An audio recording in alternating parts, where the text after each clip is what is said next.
The grand chamber of the Tribunal of United Systems hummed with a tension thicker than the vacuum of space.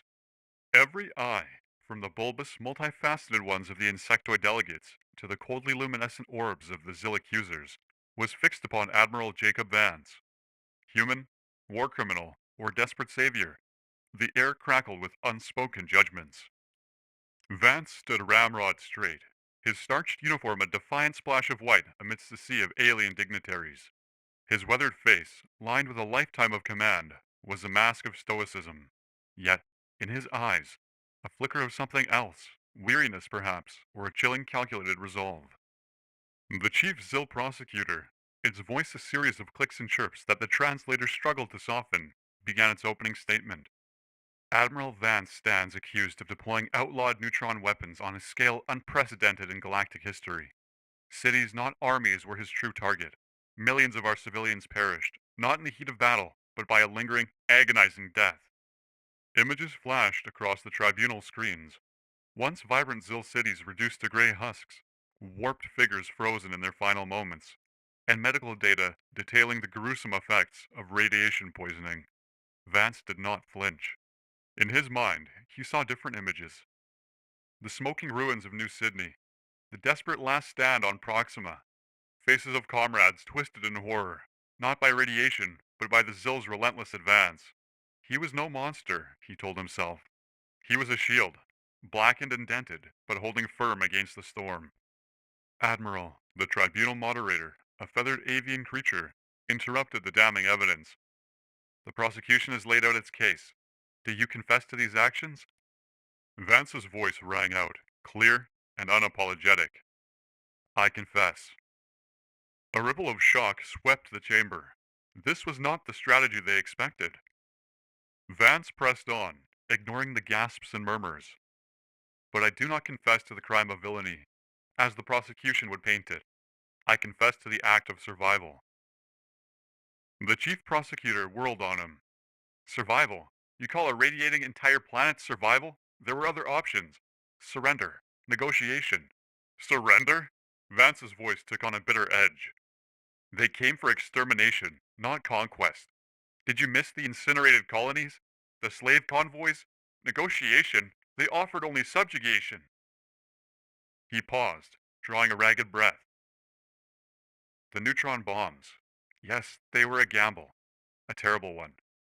They turned back the tide, but branded me a butcher. But I made a choice.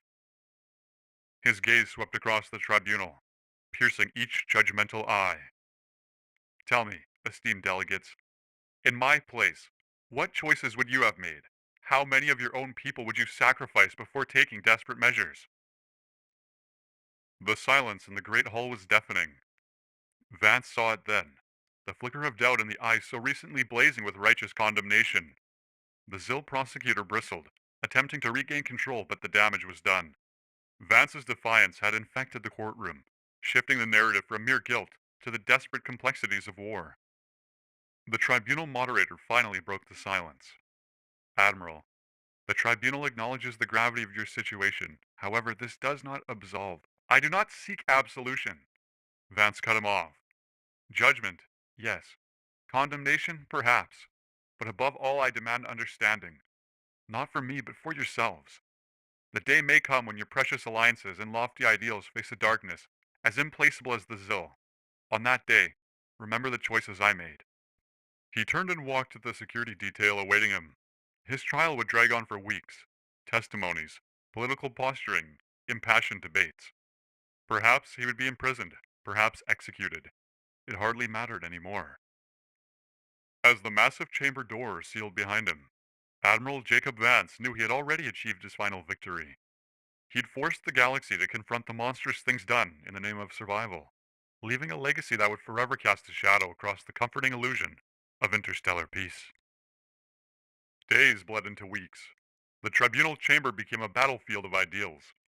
Zill survivors delivered harrowing testimonies, ghost-eyed children recounting the screams of their parents, medical experts producing horrific autopsy reports. Defense witnesses, somber human officers, painted a grim picture of early defeats, of unyielding brutality of the Zill advance, leaving the tribunal delegates visibly shaken. The insectoid representatives voiced quiet admiration for humanity's resilience. The herbivorous Quillen, staunch pacifists, described Vance's methods, yet their eyes reflected a newfound unease. Even the Zill delegation was forced to acknowledge the grudging respect their enemies had earned. Then came the strategic experts, alien analysts who had pored over the tactical data with chilling neutrality. Their verdict was clear. The neutron bombs had been a turning point. Without them, humanity would have been obliterated, opening the door for the Zill to potentially threaten other members of the system. For Vance, imprisoned but monitoring the proceedings with grim satisfaction, this was the key moment. He was not just a desperate monster. He was a flawed strategist who had saved countless lives, including indirectly those of his current judges. He noticed the chief prosecutor's arguments becoming less certain, the moral outrage tinged with a flicker of doubt. The other Zill, once so unified in their fury, now cast furtive glances at each other. This war, initially seen as a simple act of aggression against barbarians, was revealing a terrifying complexity. But Vance himself did not escape scathing criticism. A renowned philosopher of the reclusive elder race took the stand, her ancient voice trembling with barely contained disgust. Survival is not an excuse for such depravity. War may be inevitable, but it is how we wage war that defines us. Admiral Vance has poisoned the galaxy not only with radiation but with the notion that any act is justifiable in the pursuit of victory. Her words struck a chord. Many in the chamber shifted uncomfortably in their seats. The line Vance had so confidently drawn between necessity and atrocity now seemed frighteningly blurred. He'd forced them to confront the darkness within themselves, the potential for cruelty that lurked beneath the veneer of civilized discourse. The weight of the tribunal's gaze was nothing compared to the specters that haunted Vance's mind. They whispered in the quiet of his cell, demanding his attention. Sarah, eyes full of hope, a smile that lit up his soul. She'd stayed on Mars colony, promising to wait. The transmission was barely a scream through the static. Zill bombardment, everybody gone, the whole damn colony wiped out. With Sarah died a part of him, the part that believed in gentle futures. Commander Hayes, grizzled and pragmatic, with scars older than Vance. The Zill, they're not butchers, son. You fight fire with fire or you're the kindling. He died on Proxima, buying time for the evacuation. His last transmission a garbled curse, but there was a hint of grim pride in it. Hayes' ghost was always present, a silent nod to every grim decision Vance made. And then there was the little girl. Earth was lost, humanity clinging to the outer colonies, fighting street to street, city to city. Vance, a then lieutenant, had found her huddled beneath a pile of rubble, her eyes blank with a horror no child should know. That day, something shifted inside of him. He'd sworn, not just to fight, but to win at any cost. If survival demanded that he, too, became a monster, then so be it. The neutron bombs were not a sudden decision, but the culmination of 100 small deaths of his soul. Every fallen comrade, every incinerated city chipped away at the man he once was. The Jacob Vance who stood before the tribunal was a weapon forged in the fires of desperation, brutally effective and irrevocably damaged. The trial might condemn his actions, but he knew they couldn't truly judge him. They hadn't walked in his boots, hadn't bled on his battlefields. His was the guilt of the survivor, the terrible burden of choices that damned him, yet saved his people. He closed his eyes, the harsh prison lighting giving way to the soft glow of a Martian sunset. The scent of rust and ozone faded, replaced by Sarah's perfume, a hint of jasmine and something vibrantly alive. Admiral, she'd tease, with that smile that could chase away the shadows of a long shift on the bridge. You look like the weight of the entire Starfleet is on your shoulders. His hand would find hers, rough and calloused, a stark contrast to her gentle touch. It's just a few supply route calculations, nothing to worry about. Lies, even then. The Zill advance was relentless, their appetite for conquest insatiable.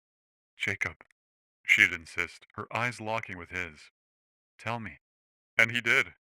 Shared the classified reports on the decimated outposts, the casualty figures that were more than just numbers to him. Sarah never shied away from the truth, her brow furrowing in concern, not fear. We'll find a way, she'd say with a fierce determination that always surprised him. We always do. Later, Under the vast Martian sky painted with two moons, their worries would seem distant.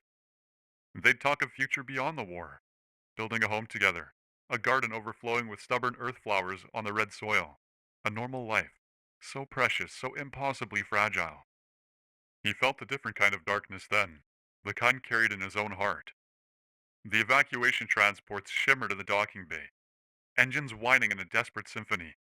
Proxima Station was on fire, not from a concentrated Zill attack, but from its own scuttling charges. Get them on board! Commander Hayes barked, his voice a rasp over the roaring alarms. Every civilian, every piece of salvageable tech, strip this damn station bare! Sir, Vance protested, his own voice barely a squeak compared to the commander's. The transports are overloaded already, we can't fit anymore, not without compromising the life support. Hayes fixed him with a stare as cold as the void. Lieutenant, did those Academy lectures on casualty projections go in one ear and out the other? The Zill will be here in hours. Everyone we leave behind is one more warm body for their butcher ships. His pointed finger directed at a frantic family, trying to push through the security cordon. You see that woman? The one clutching a child? Her husband's probably already a slag floating in orbit. You want to tell her there's no room? That her sacrifice means nothing? The memory snapped back to the present, the images dissolving into the sterile walls of his cell. The transmission about Mars was a death knell, not a battle lost, but brutal annihilation. Sarah wasn't a casualty, she was a target. Proof of the Zill's merciless intention to erase every trace of humanity. With her death, something inside Vance snapped, not into madness, but into a terrible, focused clarity. He was no longer just a commander, but a shield. The damning verdicts, the chilling guilt, those were prices he was willing to pay to ensure there would never be another Sarah, another Mars. He noticed the chief prosecutor's arguments becoming less certain, the moral outrage tinged with a flicker of doubt. The other Zill, once so unified in their fury, now cast furtive glances at each other. This war, initially seen as a simple act of aggression against barbarians, was revealing a terrifying complexity. The elder spoke up again, her voice gaining intensity despite its frailty. Do not be deceived by this strategic victory. The seeds of true monstrosity have been sown. What horrors will you embrace next, when faced with an even more implacable foe? Admiral Vance is not the worst of you, but a chilling sign of what you are all capable of becoming. Silence hung heavy in the chamber. Then, surprisingly, it was a Zill representative who broke it. The elder speaks the truth, he rasped, the words grating against the translator's softened tones. Admiral Vance, ye fought us with our own ruthlessness. This war was about survival, yes. But if victory transforms us into the very thing we despise, what have we truly won? A quiet murmur swept through the assembly. Even some of the human delegates looked disturbed. Vance knew that his actions, his very existence, had fractured the unified front that had previously condemned him. Now, the galaxy was not only afraid of Zill, but also of itself. The tribunal moderator, struggling to maintain order, called for a recess. As Vance was escorted back to his cell, he could no longer take satisfaction in the strategic victory. The elder philosopher's words echoed in his mind. If his desperate choices had bought humanity a future, what kind of future would it be? One built on a shaky foundation comprised of ideals, fear, and the lingering taint of the neutron bomb's deadly radiation? The gilded antechamber usually buzzed with polite, diplomatic chatter, an undercurrent to the formal proceedings. Now, it was thick with unspoken tension. A cluster of insectoid delegates, usually models of calm efficiency, clicked their mandibles in agitation, their antennae twitching in a storm of frantic signals. Recklessness, one hissed. He has emboldened them. Should the Zill decide upon a preemptive strike against us all, the blood will be on Admiral Vance's hands. Blood and radiation. A Quillen delegate, his usually gentle eyes showered with fear, interjected. The neutron weapons, they violate the very spirit of these accords. Accords? A reptilian being, delegate of a notoriously pragmatic species, scoffed. Noble words, easily abandoned when your own extinction looms. Perhaps this human admiral has shown us a necessary truth. His cold gaze swept over the gathered representatives. Or would you have preferred the Zill at your doorstep? Never! The Quillen protested, his voice high-pitched and strained. There are always better ways. Diplomacy, sanctions, even strategic surrender if necessary. Anything is preferable to... His voice trailed off, unable to utter the word atrocity. A lone avian representative, her feathers puffed up in agitation, broke in. And what of deception? The Zil offered peace talks, and while we debated, they slaughtered entire colonies. Perhaps a dose of harsh reality is exactly what our deluded alliances needed. The chamber erupted in a cacophony of conflicting arguments.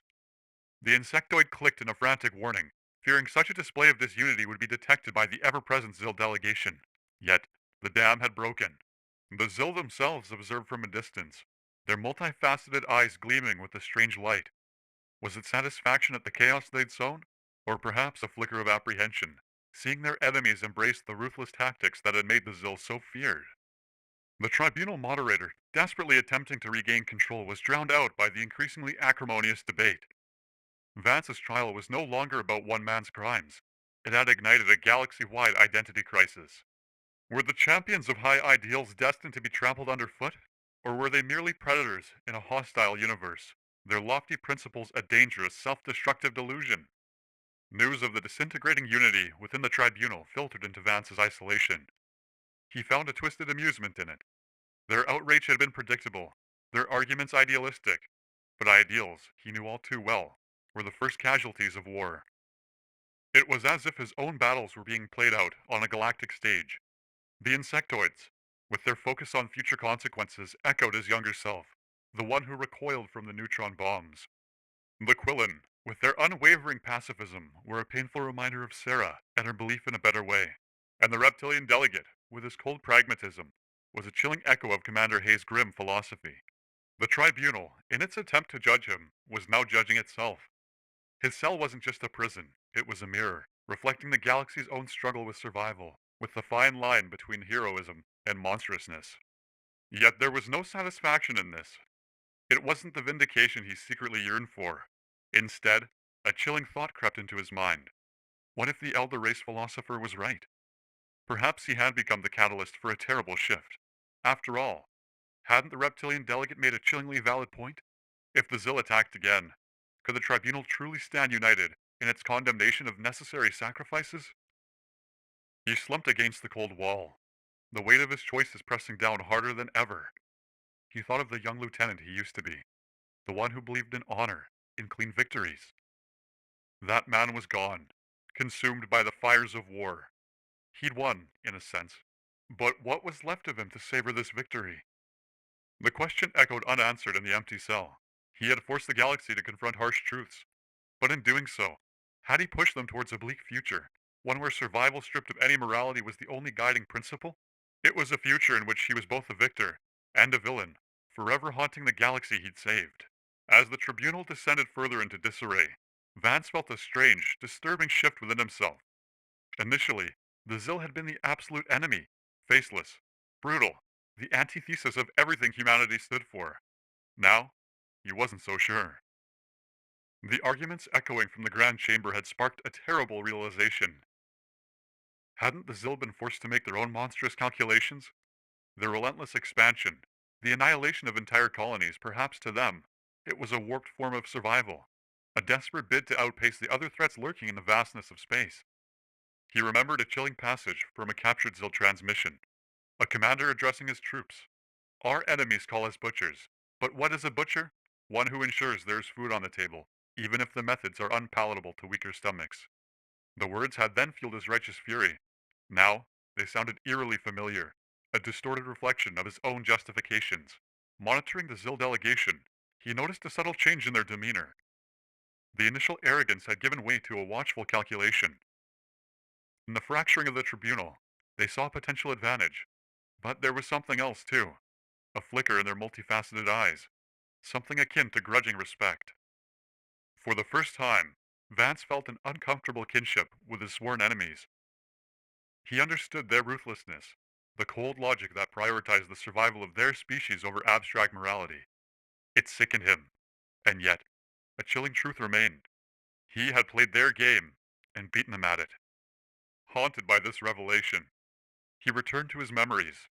Sarah's gentle smile, the stubborn earth flowers she dreamed of planting on Mars. These were the ideals he'd fought for. But to protect them, he'd become something very different, mirroring the very enemy he sought to destroy. Did the Zill also have their own Sarahs, lost to wars fought in the name of a twisted sense of survival? Were they too monsters forged in the fires of desperation? The questions hung unanswered in the sterile silence of his cell, a testament to the twisted reality this war had wrought. Days of heated debate devolved into acrimonious deadlock. The insectoids buzzed with thinly veiled threats of withdrawal from the Alliance, their belief in unified defense shattered. The Quillen, voices trembling with despair, called for a return to diplomacy, despite the Zill's clear disdain for negotiations. Smaller member species, previously swayed by arguments of survival, now huddled together in fear. Were the cracks in the tribunal an invitation for the Zill to strike again? Or worse, would the taste of ruthlessness the humans had demonstrated infect the entire alliance? Would they all abandon their principles and turn on each other in the name of preemptive strikes? The Zill delegation fueled the chaos with calculated ambiguity. Their pronouncements were less accusatory, subtly shifting towards reminders of the dangers of disunity. Some tribunal members openly questioned whether humanity should be punished, not only for their war crimes, but for revealing the terrifying fragility of their precious peace. Amidst the chaos, the avian delegate, long an admirer of humanity's tenacity, made an impassioned plea. "Admiral Vance saved us," she declared, her voice echoing through the chamber. "Yes, with abhorrent means, but are we going to sacrifice him, the architect of our survival, to placate our own guilty consciences? Will you truly stand united against the Zill when you see the consequences of condemning the very tactics that might once again save us?" Her words further divided the chamber. Practical species swayed, casting furtive glances at the Zill delegation, as if their silent presence was an ever-present threat. Yet, the weight of the neutron bombs lay heavy on the Alliance. They had looked into the abyss of their own potential for cruelty, and it had shaken them to the core. The tribunal moderator, voice hoarse from futile attempts at order, called for a final vote. However, there was no sense of unified resolution. This verdict would not be a testament to galactic justice, but a declaration of the tribunal's own descent into a desperate, fear-fueled pragmatism. The galaxy Vance had saved now seemed poised to condemn him, not truly for his crimes, but forcing them to confront the darkness within themselves. The scent of ozone was sharp in the Academy simulation chamber. Cadet Jacob Vance took a steadying breath, trying to ignore the nervous pounding of his heart. Final combat assessment. His whole future hung on this moment. His team had been ambushed, a ruthless exercise to test adaptability under pressure. The Zill aggressors, simulated with chilling realism, were closing in. "Options," he barked to his squad mates. "Tactical retreat? Regroup?" one ventured, sweat beading on his brow. "They'll cut us down," another cadet countered, fear tightening her voice. "Distraction, then flank attack." Vance's words had an edge of desperation. There were acceptable casualties within simulation parameters, but too many deaths meant failure, a death knell for his dreams of command. Suddenly, the answer hit him. A risky gamble. He pictured the map layout, the choke point, and the brutal certainty settled in his gut. "Squadron," he began, not quite recognizing the grim determination in his own voice. "I need a volunteer." That night, as the medsim tank hissed closer over his simulated wounds, Vance stared at the ceiling of his quarters. He'd passed, narrowly, one simulated death instead of several. His strategic mind understood the cold logic, but as the ghostly pains of his calculated sacrifice lingered, he felt the sliver of something precious die within himself. This was the price of victory, of survival. But even in that sterile, programmed environment, he tasted the bitter metallic tang of the real thing. The clean victories he'd once envisioned now seemed tarnished, forever marked by the sacrifices he'd been forced to make. Back in the cell, now a grizzled admiral awaiting a verdict of a far more devastating magnitude, Vance realized what truly haunted him. It wasn't the deaths of his fallen comrades, nor the lingering radiation of the neutron bomb. It was the cold realization that the idealistic cadet in the simulation chamber was more dead than any of the casualties left on the battlefield. Days bled into an eternity of waiting. Vance, a specter in his prison cell, had given up tracking the chaotic tremors shaking the tribunal. The verdict was less about him now, and more about the fragile galactic community itself. When the moment finally arrived, he was summoned back into the Grand Chamber. The alien delegates, once radiating righteous fury, now seemed a collection of frightened, desperate creatures draped in the finery of their respective species. Even the Zill delegation exuded a subdued tension, masking their grim satisfaction with a veneer of impassivity. The verdict was read, a convoluted testament to the tribunal's own turmoil. Guilty of war crimes? Yes. but with a recommendation for leniency citing the extraordinary circumstances he'd faced. Exile was the sentence, a compromise that satisfied no one. Vance almost laughed. They condemned brutality while embracing its grim necessity. He was both scapegoat and savior, a chilling warning hoisted upon a tarnished pedestal of reluctant respect. As the guards escorted him away, his gaze swept over the assembly. They averted their eyes as if the sight of him would infect them with the brutal necessities he embodied. Yet he saw it. The faint flicker of Commander Hayes' grim approval reflected back at him. He'd ignited a fire in this alliance, a fire fueled by fear and desperation. Whether it would eventually consume them, or forge a new kind of unity based on harsh realities, remained to be seen. One thing was certain, the galaxy would never be the same. As the massive chamber doors sealed behind him, Admiral Jacob Vance, broken war hero and unwitting architect for a darker future, carried a chilling satisfaction along with the weight of his exile. He understood now. His true sentence wasn't banishment, but the knowledge that in the next war, in the next desperate fight for survival, they would all become him.